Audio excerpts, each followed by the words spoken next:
AgTruckTrader Pro Rodeo Team is back on In the Loop podcast again.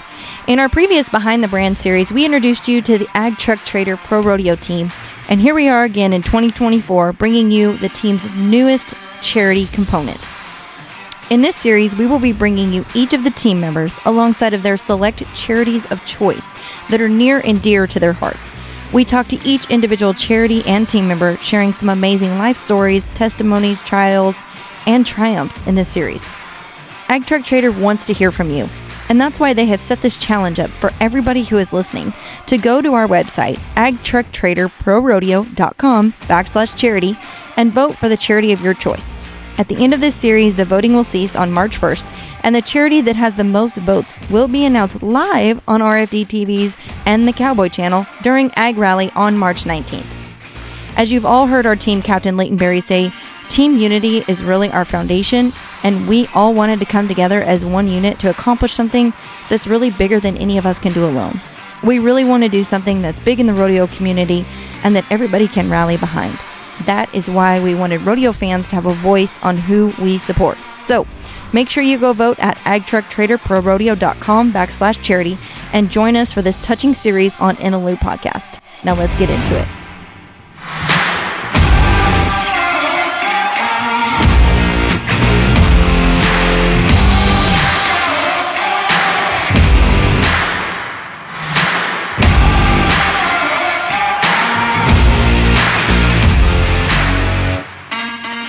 Okay, guys, so today we are here with my fellow team member, Clayton Sellars, off of the AgTruckTrader Pro Rodeo Team. We are on episode 3 of our charity component, and Clayton's charity is the Justin Cowboy Crisis Fund, and we are welcoming Julie Jutten to our stage as well. So, Clayton and Julie, thank you so much for joining us today. You bet, Jordan. Thank you for having us on. Yeah, thank you for your work on this. It's such a great initiative. Mm-hmm.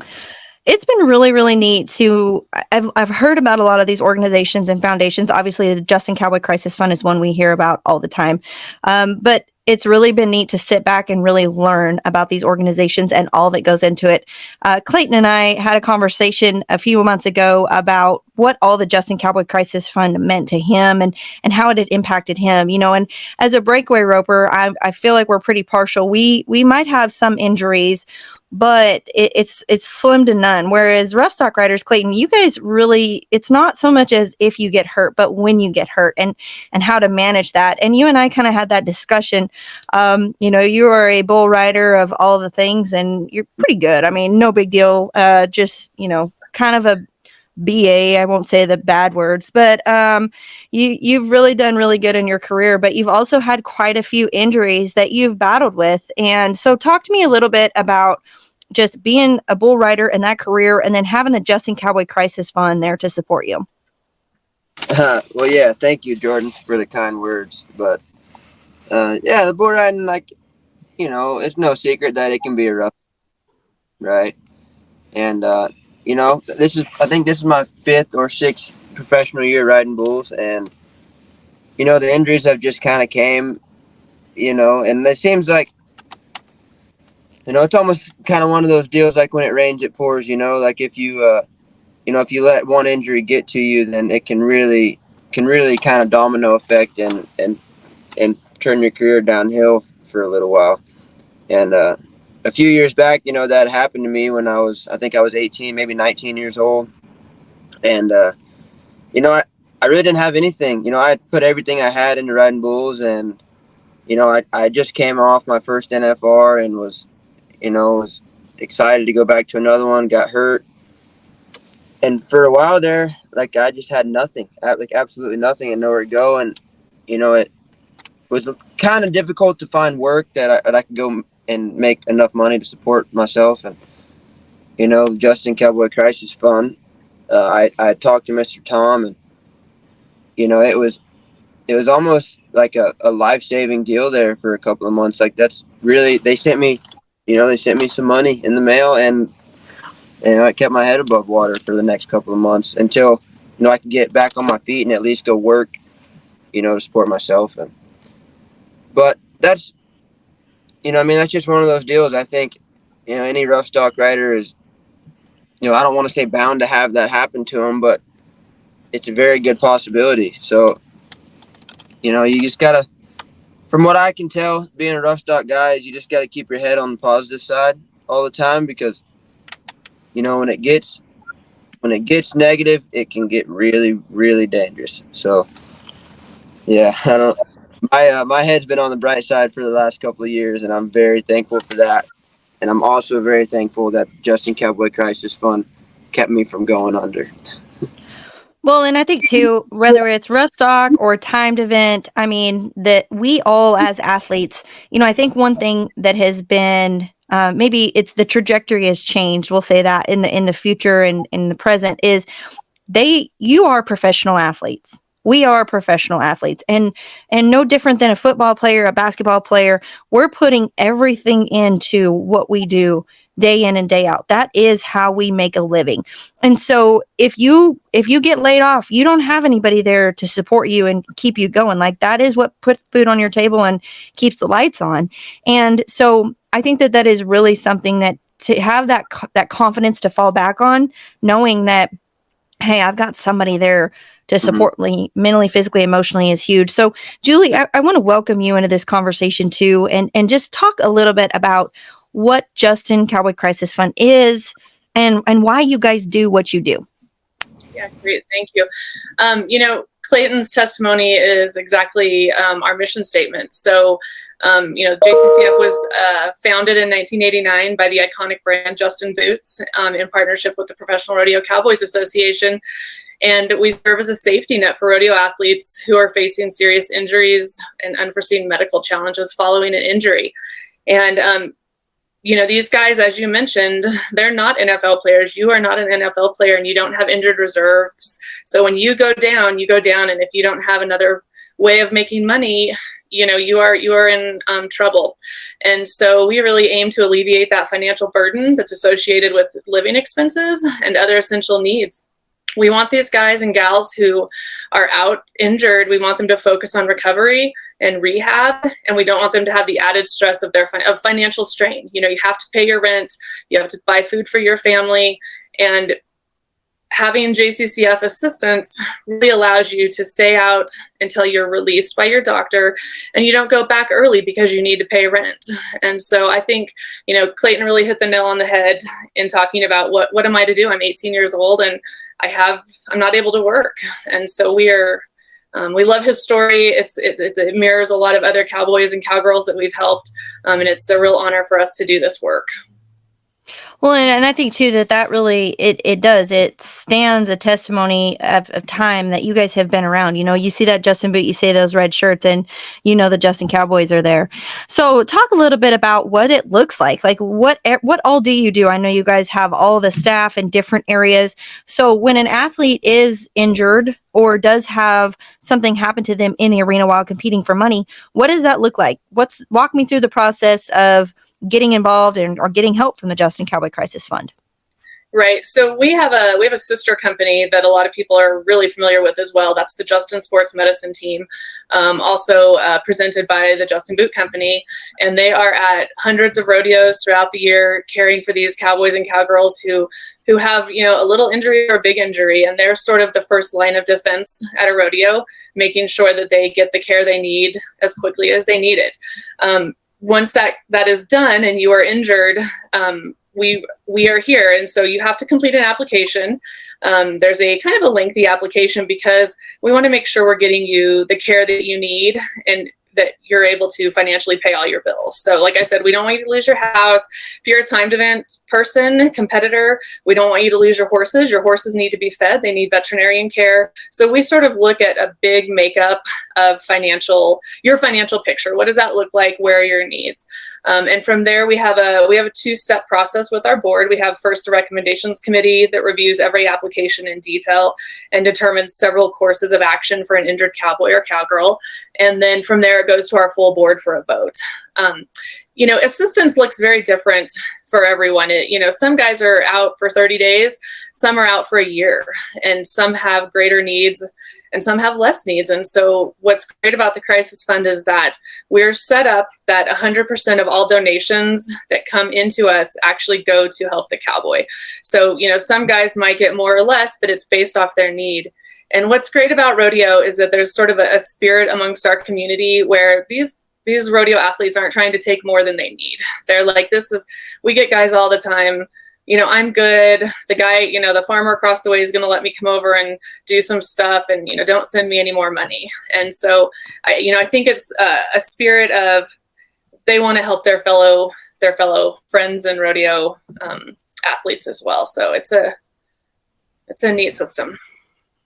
It is. And I think that that's just another testament to being a cowboy or a cowgirl, is that that's just the culture, and that's the way, and it's a lifestyle that we live in, and some of the things that go with it. But talk about the number of athletes that you help each and every year, whether it's from timed event to rough stock. What does that look like? What kind of income and outcome, I guess, come in through the Justin Cowboy Crisis Fund? Yeah, we always say it's a God thing, because every year we seem to bring in just about exactly what we give out. And if you are a rodeo athlete that's hurt competing in professional rodeo, no matter what end of the arena you're on, or if you get hurt in the practice arena, you know, we help just about everybody. We receive very few applications that don't fit the criteria. So for whatever reason, we earn and raise as much money as we give out almost every year. In 2023, the impact was pretty massive for us. We gave out nearly $750,000 to injured cowboys and cowgirls. Our total is over $10 million since inception in 1989. And last year we helped 50 cowboys and cowgirls. And it's, you know, when you talk about the different events, it's certainly a lot of bull riders like Clayton get hurt. That's a very dangerous event. Your likelihood of injury is a little bit higher there. We see a lot of bareback riders, a lot of bronc riders. And then you get into the timed events, and there's some steer wrestlers and tie down ropers that really get bunged up. And so bullfighters and clowns, it's sort of, you know, everybody is taking a risk when they're competing in rodeo. And so we do help everybody. Well, and Clayton, I want to jump in and ask you about that too. I mean, she says we all take a risk when we're competing at rodeo, but we do, but that's what we love to do. And as a rough stock rider, I know that the adrenaline and all the things that are going through your heart before you jump on the back of that bull have to be incredible. But also, like you said, when you were injured, it was one of the darkest places that you'd been to. So talk a little bit about that. Like, if you were going to give advice to any of your fellow riders or anything that you know, and they are injured, what did that process look like? Like, how did you find out about the Justin Cowboy Crisis Fund? Did you just know? Did somebody help you along with that process? What are some words of wisdom you would share there to get help if you need it? Right. Yeah. I mean, the injury deal, like we said, it's just kind of a dark place. So, you know, only advice that I can really give anyone is, you know, if you're in the midst of a bull riding career or really any rodeo career, like, you can acknowledge the fact that injuries are a part of it, right? But I would try to put as little thought into injuries as possible, because, like, I don't know, if you focus on something, it kind of seems to become a part of your life. So I just literally put 0% of my thought towards that, you know, towards that aspect of the game. And I just think about all the positive sides of bull riding, you know, how much fun it is, and, you know, what all these cool things that I get to do, and my family gets to come with me, and, you know, just how cool this game is. But as far as getting help, I was, Mr. Tom came and talked to me. Really, that's kind of like, because at the time, I really didn't know much about, or even that getting help was an option, you know. But he came to me in the sports medicine room and handed me a piece of paper. He's like, "Look, man, I know this can be hard. If you're really in a bad spot, fill this out and send it back to us. We can help you." And so I held on to that for a while, and, you know, I tried not to fill it out, but it came to a point where it's like, you know, these good people are here and they want to help. Maybe it's a good option, you know. And like I said, I didn't want to fill that paper out. Like, I wanted to get on my feet and go provide for myself. But, you know, at the time, it just wasn't really an option, at least for the time being. So, yeah, I was pretty much lifted up from the word go. Like, there was none of that was in my power. Like Miss Julie said, it was a God thing. It was, you know, maybe he sent Mr. Tom in there at the right time with that piece of paper. I don't know. But yeah, if you need help, the Cowboy Crisis Fund's there. Well, and I love that too, because it's not I think that maybe it's hard for us to think of it as it's like maybe a sign of weakness, but man, it is not. It is a sign of strength, because it's like, hey, I want to get on the road to getting healthy and healed as fast as I possibly can to get back on the back of that bull or get back on the back of the horse or whatever it may be. And so it's like, all right, let's hit this thing head on. Thank you for the help. But also one thing that I want to say, and I know you will, Clayton, and all of us, is like, now you're an advocate for Justin Cowboy Crisis Fund. And because they've helped you, you want to give back and help them. And, as you were talking about the injuries, it's like, yeah, most certainly not. Do we think about that? No, because what we think about the most grows. So we're thinking about good thoughts. We're thinking about healthy, healing, happy on the road. We're grateful, all the things. But I love that it's like, okay, if that time does come, let's hit it head on. Let's confront it. Let's get you back in the shape that you can get in as quick and easy as possible. And then you come and you can give back to those people that have helped you, because we're all helping each other. It's all an intertwined community. So, Julie, I want to ask you, I know that Justin Cowboy Crisis Fund gives 100% of their donations back to the Cowboys and the Cowgirls, which is amazing. That's one thing that the charity of my choice as well, Huntsman Cancer Foundation, they give 100% of their donations to cancer research, which that was one of my main reasons, is like, hey, they're giving 100% of what people are given. I want to give back. I want to be a part of that. And so I think that that's really cool. And I know that it's so close to Clayton's heart, but how do you guys do fundraising? Like, talk a little bit about that, because you guys are a non-for-profit and you do give 100% of everything you get in back. So how do you do fundraising? Walk me through that process. Yeah, I would, before I answer that question, if you wouldn't mind, I want to tack on to something that you guys were just talking about applying for funds and wanting to kind of, have the strength to go it alone. Our tagline is a hand up, not a handout. And every board meeting we have is about that.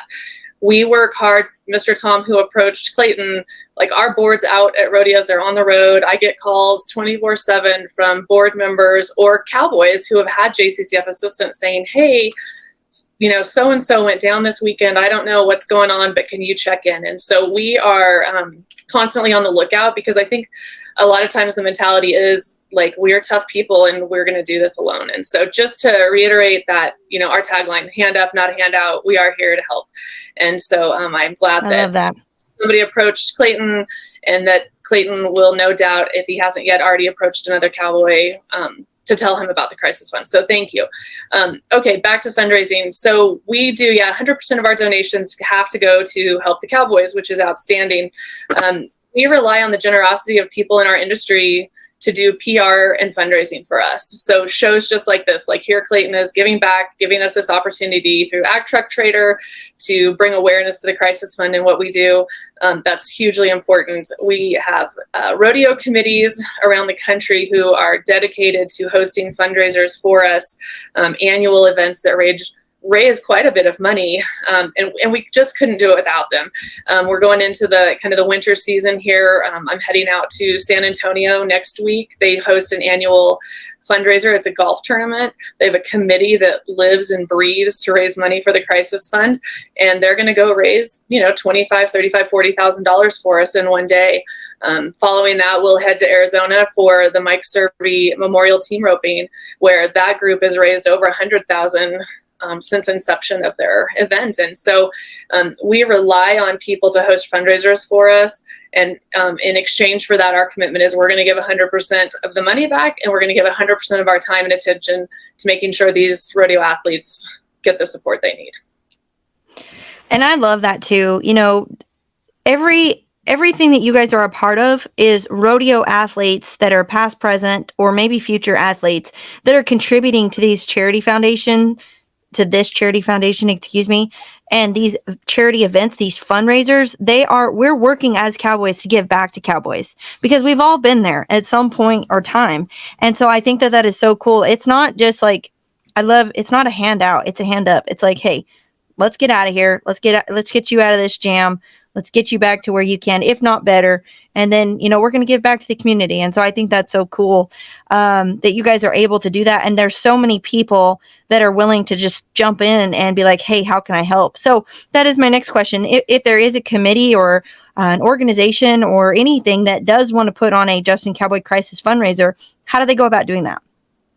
First stop is our website, justincowboycrisisfund.org, and we actually have a little blurb on there. Raising money for the Crisis Fund, if you're a rodeo committee or hosting an event, a team roping or a breakaway roping, it's actually a lot easier than it might sound. You don't have to have a committee of people that's putting on a special event. If you have a beer garden, St. Paul Rodeo donates all the tips from their tack room, raising us over $50,000 each year. Several smaller committees just pass a boot. There's a boot that goes through the grandstands and they send thousands of dollars. And so for somebody who's interested in hosting a fundraiser, go to our website, fill out the form, click the fundraiser tab. That email comes right to me. My phone number's on the website. You can call me. I have a lot of great ideas for fundraisers, and I'm always looking for committees or cowboys, cowgirls, anyone that wants to do an event. I've got something for you. So just go to our website. Yeah, I love that. And, Clayton and I are really excited as team members. We are going to get to be on the main stage, which we always have fun jousting each other and giving each other a hard time. But March 19th, we are going to present a check to one of our charities of our team's choices, to the charity of choice on March 19th, live on RFD TV. Clayton, I mean, how are you feeling about that day? Like, I know that obviously we're wanting to just grow awareness in these podcasts and we're wanting to share it. Obviously all of these charity foundations are in the loop and we loved having you guys on here, but at the end of the day, Clayton and I are a little competitive. So I've been working on me lifting up my check and holding it. Clayton, how are you feeling about it? I'm feeling pretty good about it. I feel like my choice might be the best choice. And I feel like the Cowboy Crisis Fund might also be a little more well-known than yours. So, well, I will say that it is an amazing choice. Anytime that we can give back to the Cowboys and Cowgirls and what we do day in and day out is amazing. And Julie, I just appreciate you for taking the time. Are there any last words that you would like to share with anybody on this podcast? Everybody, we encourage you to go vote at AgTruckTraderProRodeo.com/charity for my charity, not Clayton's. I'm just kidding. But Julie, are you have any last thoughts here? Yeah, I would say, these are, I've gone through the athletes. I've read all the bios on all the websites or on all of the charities and clicked their websites. And, there's a lot of great charities out there. I didn't realize there was such a competitive spirit here. So Clayton and I are going to hit the trail here and get some stuff out the door today. But I just, I think AgTruckTrader, In the Loop podcast, thank you for hosting us. I just think it's great. And really, Clayton, thank you for giving back to us. That's why we do this. And it means a lot. It means a lot to the people who donate and support the Crisis Fund, and just thank you guys. Yes, ma'am. Thank you. I'm in debt. I'm in debt to you guys. So, just thank you. Well, and I love it. Justin Cowboy Crisis Fund, hand up, not a hand out. Clayton Sellars and myself, thank you guys. Thanks, Julie, for coming to the show today. Once again, everybody, go vote at AgTruckTraderProRodeo.com/charity. Click any of your charity of choice. If your charity is not in there, you can also go in and add it to get it for votes. And so obviously we're competitive at the end of the day, but honestly, for my heart and this show, I just want to grow awareness to everything. And I appreciate everybody that gives back and supports and serve, because that's why we are here on earth, is to serve. And we are blessed every day that we get to wake up and have a new day. So thank you guys both for coming to the show today. Justin Cowboy Crisis Fund, Julie Jutten, Clayton Sellars. Thank you guys for coming. And we will see you on March 19th at the Ag Rally. Thank you. Thanks, Jordan.